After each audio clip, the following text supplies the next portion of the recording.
Hello everybody and welcome back to another episode of that show that will not be named. My name is Brian, or 2GamePrince, whatever you prefer. And today, we are finishing up our 4-part Scooby-Doo series with the Cyber Chase. Which, the Cyber Chase to me kind of marks the ending of an age in Scooby-Doo. In the Scooby-Doo ethos. It brings to an end the early 2000s, and then we get into, what's new Scooby-Doo, and animation gets cleaner, everything gets more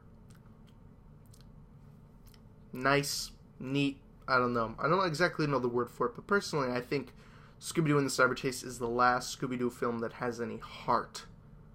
Because, then the live action comes into play and everything like that, and we just enter into this thing where Scooby-Doo's just become this generic name that everyone's just trying to make a new season with new animation every other year, and I feel like it's really been overdone. So, what way to celebrate the ending of this 4-part series than by celebrating, in my opinion, the last great Scooby-Doo movie and the final send-off, Scooby-Doo and the Cyber Chase. So, in Scooby-Doo and the Cyber Chase, it's been a while. Scooby-Doo and the gang go and visit an old friend who, once again, if you know my love of reoccurring characters, this guy, as far as I know, is not a reoccurring character. Fred says, oh yeah, I've known him for so long, or I haven't seen him in so long. We've never seen this character before. We've never heard of this guy before. Eric, I believe is his name, and he's at a college, and he's working on some type of computer shit to win some competition or some crap like that.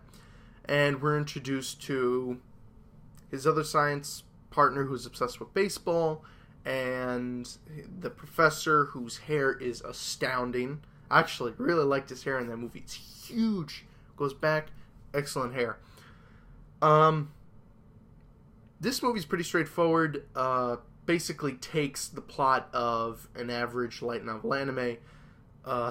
Scooby-Doo and the gang get transported into Eric's video game and have to fight their way out.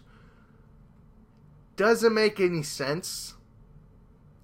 Honestly, it seemed kind of off the walls that, oh yeah, here's a bunch of kids that chase down people in costumes, and then all of a sudden they get transported into a freaking computer. And they could die in the computer. But obviously that doesn't happen. They fight their way out. The Cyber Chase, turns out, is a program of Eric's lab partner, who's a bit of a prick, who planned on, I'm assuming, killing the gang and sabotaging everyone's, he created this virus to sabotage everyone's computer shit, so he would win his baseball game would win the contest, university contest, I don't know.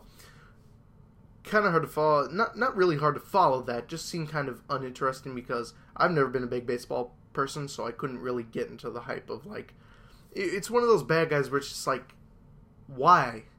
Why did you do that? People could have died. And you don't seem like the type of person that'd be willing to kill someone over something as much as winning a little college contest. I don't know, it seemed kind of nutsy.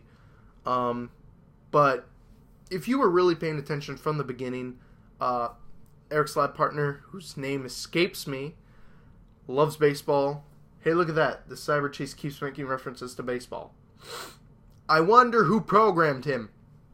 And of course, from the get-go, you could probably assume that his lab partner created the virus, the lab partner trapped him in the game, so on and so forth.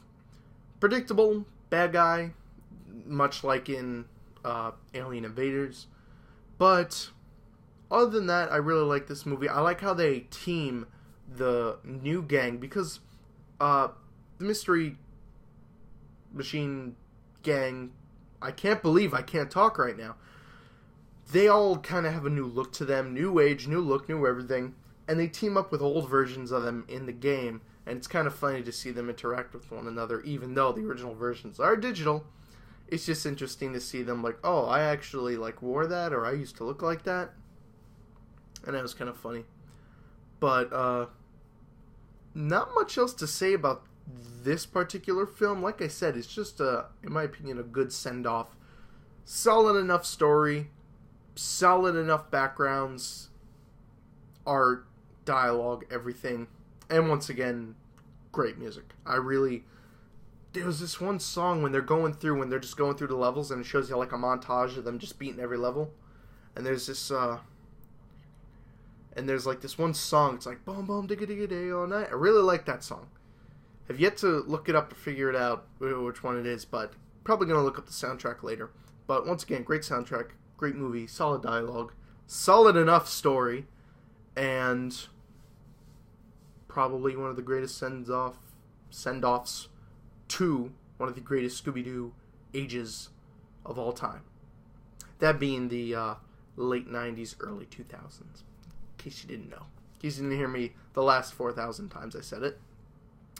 But I think that's probably going to do it for this great movie. Honestly, once again, what I can't say here or what I can't convey here, just go and see the movie yourself and you will clearly get what I'm saying. You will clearly understand the influence these movies have, the heart that was put into them, and the effort. And honestly, unfortunately, I think as the days go on, I don't believe we're ever going to get Scooby-Doo movies like this ever again. And that makes me rather sad, but then again, we could always reminisce with them.